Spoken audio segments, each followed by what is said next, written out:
मित्रों, जय माता जी। गुरुजनों के चरणों में शीश को झुकाते हुए हम आपका मिश्रा ज्योतिष केंद्र में स्वागत करते हैं।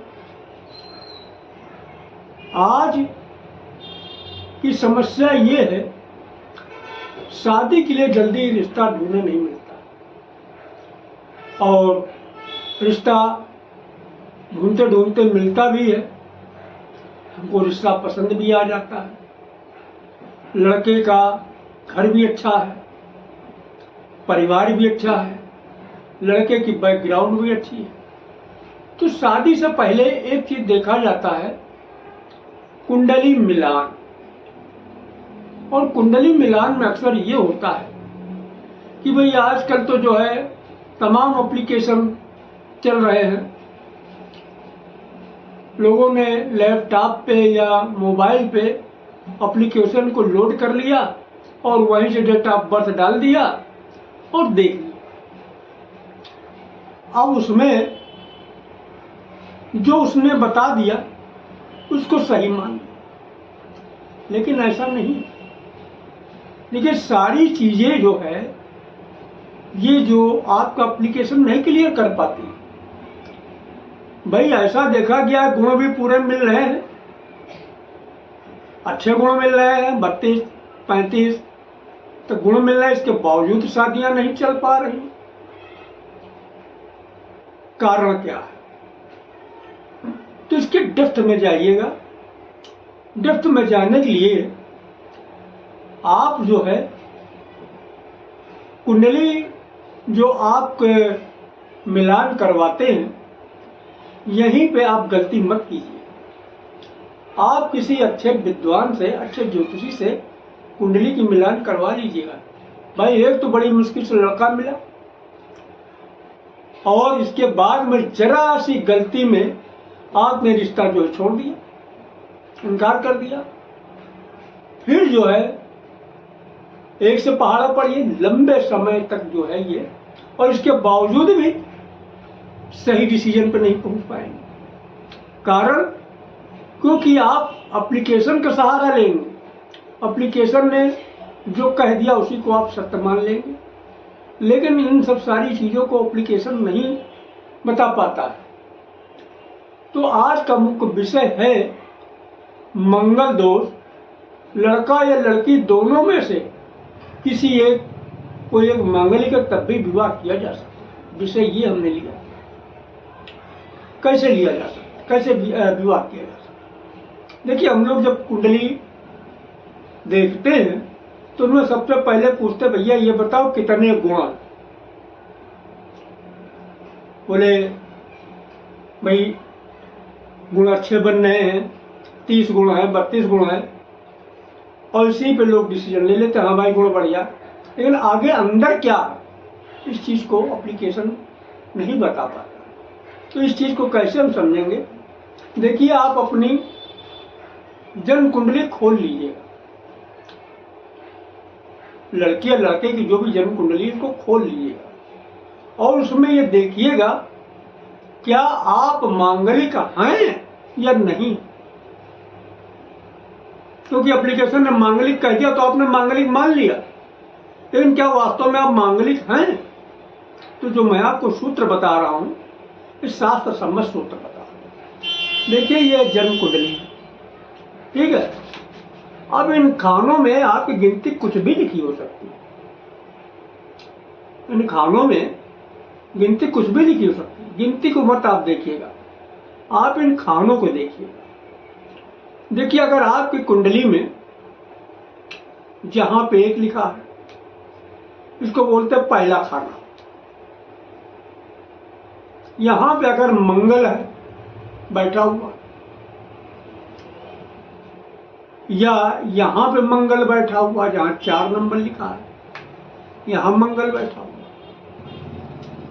या जहां 7 लिखा हुआ है यहां मंगल बैठा हुआ, और जहां 8 लिखा है यहां मंगल बैठा।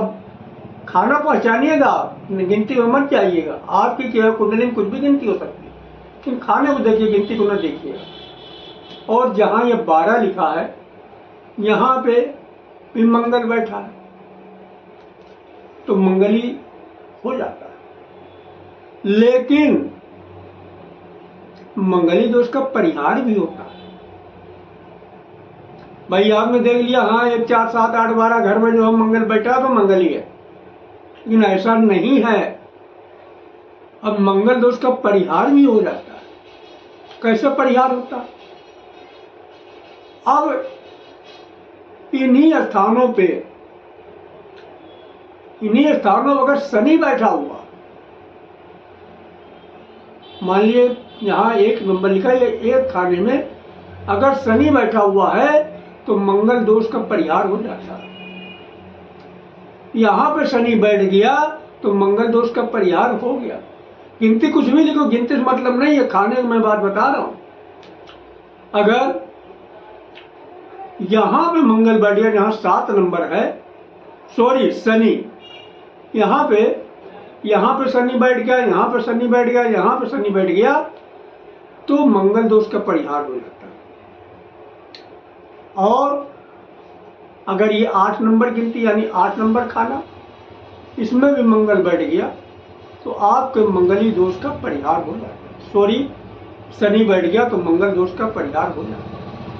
और अगर जहाँ 12 लिखा है, यहाँ भी अगर शनि बैठ गया तो मंगल दोष का परिहार हो जाता है। यानी जहाँ पे 1 4 7 8 12 पे मंगल बैठने से मंगली होता है, वहीं पे शनि 1 4 7 8 12 पे शनि बैठ जाए तो मंगल दोष का परिहार हो जाता है, यानी मंगल दोष कट जाता है।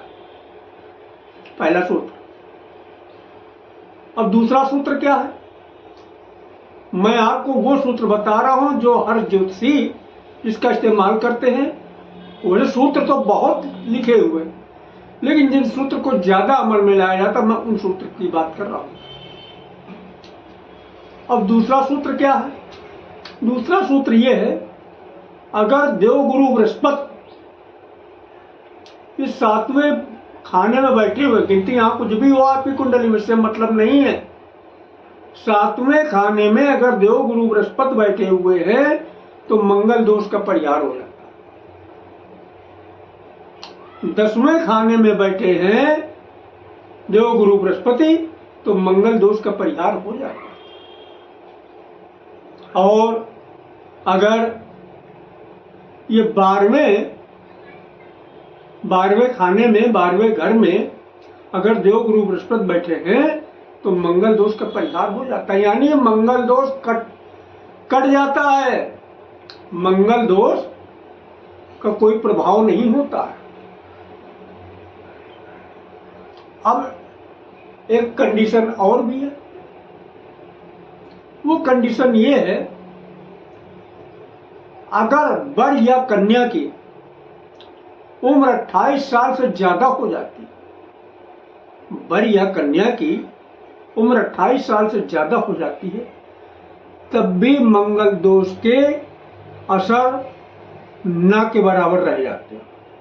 यानी असर खत्म हो जाता है, ना के बराबर असर बचता है। अब मान लीजिएगा आपको लड़का भी पसंद है, घर भी पसंद है, और आप विवाह करना चाहते हैं। अब उसके लिए रास्ता क्या है? तो उसके लिए भी रास्ता है। समस्या है तो उसका समाधान भी है। ऐसा नहीं कि समस्या तो समाधान नहीं। देखिए, समाधान ये है कि यदि आपका लड़का मंगली है, यानी मंगला है लड़का आपका, अगर आपका बेटा मंगला है तो उसका विवाह तुलसी पौधा के साथ करवा दिया, इससे जो हम मंगली दोष समाप्त हो जाते हैं। लेकिन ये विवाह मुख्य विवाह के पहले कराया जाता है। अब मान लीजिए यहीं पे आपकी बेटी है, अगर आपकी बेटी मंगली है तो उसके लिए क्या उपाय है?